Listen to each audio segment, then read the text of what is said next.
안녕하십니까. 해원 컨설팅 연구소 소장입니다.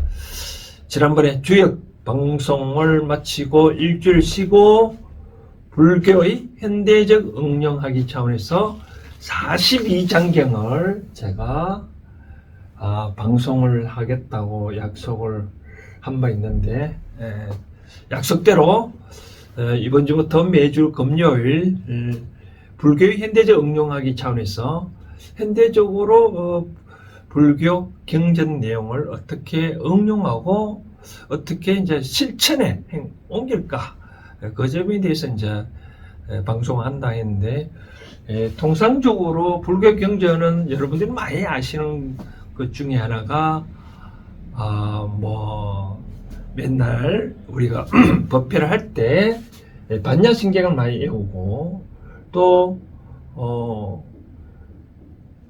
조계종의 태고종의 또 소위 경전을 할 수 있는 건감경이라는 말을 많이 들어봤었을 겁니다. 그 다음 또 아엄경이라 하기도 하고, 아엄경, 또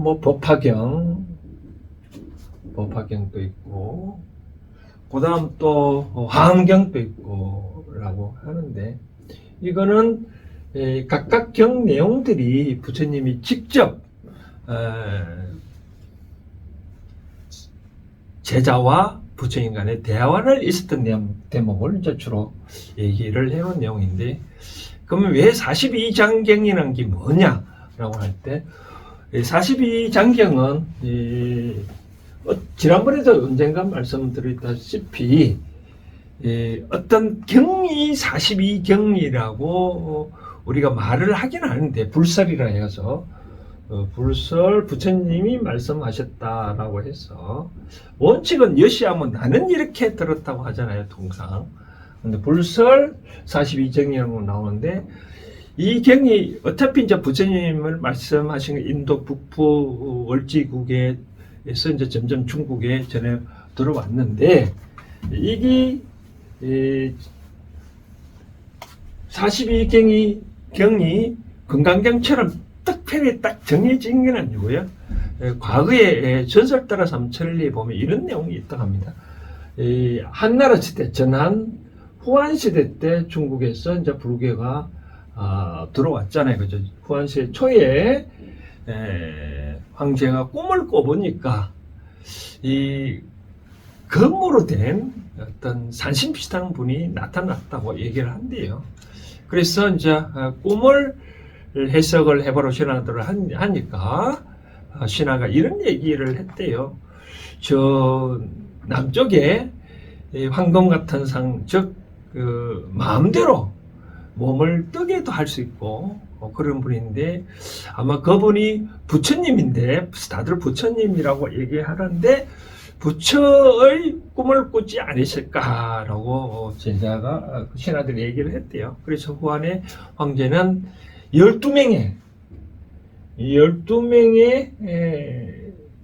사신들을 월지국에 보내서, 요즘 따지면 네팔 그쪽이겠죠, 그렇죠? 월지국에 보내서 상을 파악을 해서, 이것도 42경 장경 여러 가지 설인데, 첫 번째 설은 12제자가 인도에 가서 이제 부처님 말씀을 듣고 그 중에서 마음에 와닿는 구절 등등을 갖고 온 게 바로 42의 문장, 논어처럼 우리가 요즘 자한편을 방송하고 있는데, 자한편 1장 2장 보면 자활 얼마나 있잖아요. 그것처럼 또 동일하게 불설로 시작해가지고 부처님 하신 말씀 중에 최고로 좀 엑기스에 해당되는 말씀들만 이게 총 42개로 요약을 했다 해가지고, 그렇게 이제 뺏겨온 게 바로 이제 42경 장경을 하는 분도 있고, 또 하나는 그래서 12명을 보낸까지는 맞는데, 12명이 가서 인도의 성인 마하가 아니고 가섬마등과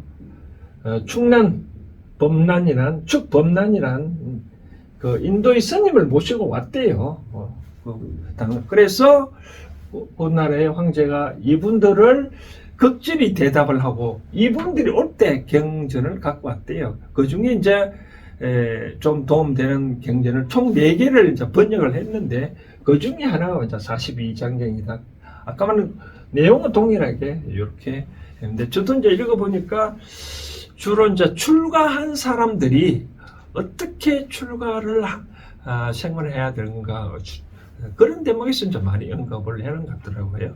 그래서 이제 한마디로 요약하자면 부처님은 84,000경이라 하잖아요. 그렇죠? 부처님 하신 말씀 경이 그 중에 엑기스만 해당된 경우만 편찬을 한 것이다 라고 얘기를 한답니다. 그래서 호안의 그 황제는 탑걸사고 거기다 경전을 보고를 하니까 주변국 많은 사람들이 다 자기들한테 뭐 처첩이 되기를 원했다. 뭐 처첩에는 뭐 그거저거 체크인다.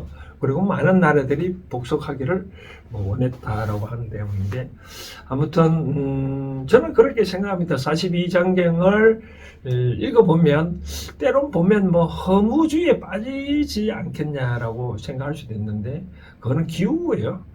경이 출가자는 어떻게 수행을 해야 깨달음을 얻을 수 있느냐 그 실천의 방법을 쭉 부처님이 하신 이야기들을 쭉 언급을 해놨으니까 그러니까 84,000경 중에서 요거는 참 중요한 대목이다 하는 부분이기 때문에 그러니까 많은 저는 그렇게 생각합니다. 뭐 화엄경이나 법화경 등등 중에서 다 경을 다 읽기는 힘들잖아요. 그죠?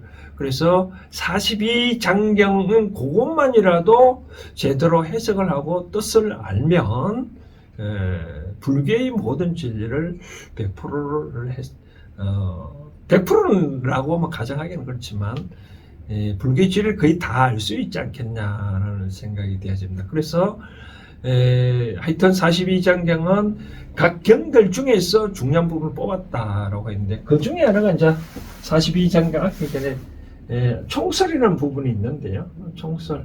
우리 다른 말로 하면 서설 부분인데 서설 부분은 이제 보면 초기 경전 중에 그런 말 있잖아요. 뭐 부처님이 깨닫고 난 다음에 깨닫기 난 다음에 5의 제자를 녹야원에서 최초로 전도를 했다고 하잖아요. 그 전에 이제 부처님은 너무나 고행을 해서 하다 보니까 이렇게 하면 깨달음을 얻을 수 없다 해가지고 내려와서 유미직을 얻어먹고 이제 성도를 했다 하잖아요. 그때 같이 수행했던 5의 비유들은 부처님이 타락을 했다라고 해서 멀리 떠나갔는데 그래서 부처님이 깨닫고 난 다음에 그 5의 그 도반들을 찾아가서 이제 이렇게 부처님이 깨달은 바를 전달하고 최초의 제자가 됐다라고 그런 우리가 많이 알고 있잖아요. 42장경도 총설에 그런 부분이 있다. 그래서 우선 오늘은 다음부터 1장, 2장, 3장부터 1장부터 하루에 한 장까지 한 주에 한 장으로 설명하는데 오늘은 이런 배경이라고 알고 계시고 총설 부분에 대해서 한번 제가 여기 번역된 부분을 읽어드리면 이렇다라고 해서 생각할 수 있을 것 같아가지고 우선 그 부분을 읽어드리도록 하겠습니다. 42장경 서론 부분 세존께서 성도하신 뒤, 즉 깨닫고 나신 뒤 사유를 통해란 말은 생각을 한다는 것이죠. 그렇죠? 그래서 이욕적정이 뭐냐면 이욕적정이라는 뜻이 이욕 떠나버린다. 욕정에서 적정 그리고 깨달음 최고의 열반의 속에 빠지는 것이 가장 수성한 도리임을 아시고 대선정에 머물며 마도들의 행복을 받으시고 마도들이라는 말은 마구들이라는 뜻이겠죠. 그렇죠?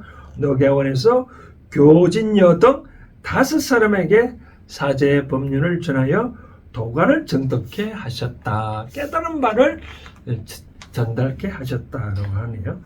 또 부처님 말씀을 의심하고 부처님께 진지를 구하려는 비구들이 있었는데 진지라는 말은 나아가고 멈춤이라는 뜻이겠죠. 그렇죠? 부처님께서는 그들에게 교칙을 일일이 내리서 깨닫게 하시니 그들이 곧 합장공경하며 가르침에 순종하셨습니다. 라고 되어 있습니다. 그래서 불자들이라면 이런 구절이 생각나겠죠. 그렇죠?